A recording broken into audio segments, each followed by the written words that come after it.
On 30th January 2016, a Danish documentary team came to Akwa Ibom State in Nigeria to film the work of a woman named Anja Ringgerin, a citizen of Denmark who worked as a volunteer saving children who were accused of witchcraft by their own families. On that fateful day, they were going on a rescue mission. However, things didn't go as planned when they went to inform the chief of the town about the documentary. Some locals came and boycotted the whole mission. So out of frustration, she left with the team as they were not under the protection of the security. However, on her journey back home, she remembered a call she received early about a child who was accused of witchcraft and left alone on the street. So she directed the team to where the child could be found, and what she saw broke her heart.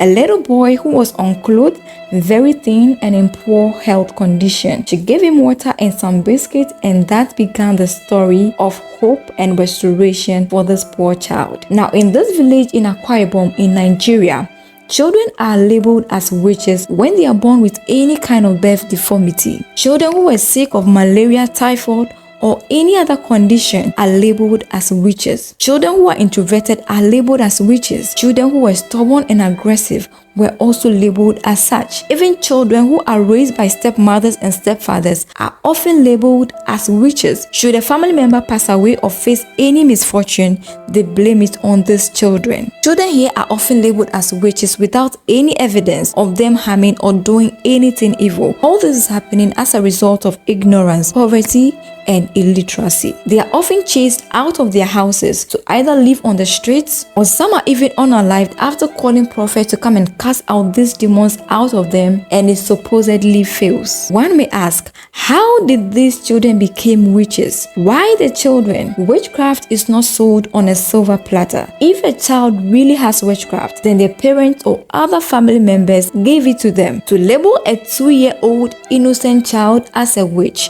is totally abnormal and unacceptable. In Nigeria's constitution, the Child Rights Act of 2003 makes it an offense to subject any child to physical or emotional torture, or even to any degrading, inhuman treatment. However, the laws are not enforced, so culprits go scot-free. This little boy here is fortunate to be part of the children who were rescued from their undeserving families. He was sent to the hospital and treated from all kinds of infections and other health conditions, including malnutrition. He came to mind today, and that's what inspired today's video. Upon my research, I got to discover that he was adopted by his savior, and she gave her the name Hope. She took him as a biological child and showed him all the love and attention his parents could not give him. Over the years, he has grown so much into a very handsome and cheerful child. This is how he's looking today. Very handsome, with a lovely, unforgettable smile. However, the unfortunate incidents left him with an impaired speech and hearing. He therefore depends on the use of a hearing aid. Like Hope,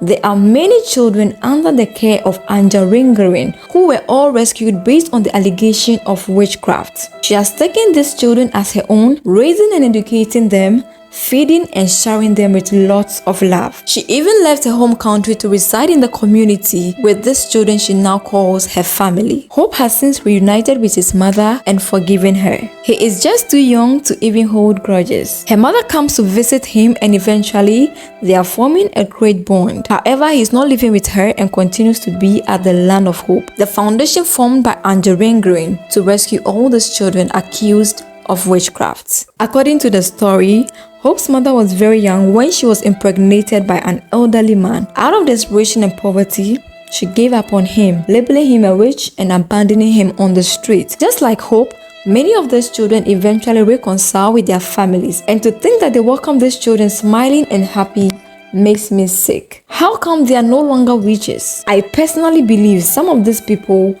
are dumping their children on purpose, knowing well that they stand a better chance living under good conditions and being fed properly at the Land of Hope. They accuse these children falsely so that they can get them to live with Miss Anja, or they are trying to escape from their responsibilities as parents. Anja, together with her husband and son, runs the Land of Hope Foundation. And the beautiful thing about Miss Anja's heart is that she treats all the children of the Land of Hope Foundation just as she would her own child. The children, together with her son David Jr., all attend the same school and are growing up together in the same environment. The story of hope is truly an inspiring one. One can't help but ask, what if the caller hadn't called Miss Anja to alert her of Hope's condition? What would be the poor boy's fate today? Anja posted on her Instagram wall that during the peak days of the viral image, a reporter asked her a question which really baffled her mind. The reporter asked her, why rescue one if you can't rescue all of them? However, she believes that whoever saves one saves the world. Like Anja, let's all strive to make the world a better place. Love truly knows no boundaries. Anja is making the world a better place. She is caring for more than 100 of these children. You can also make an impact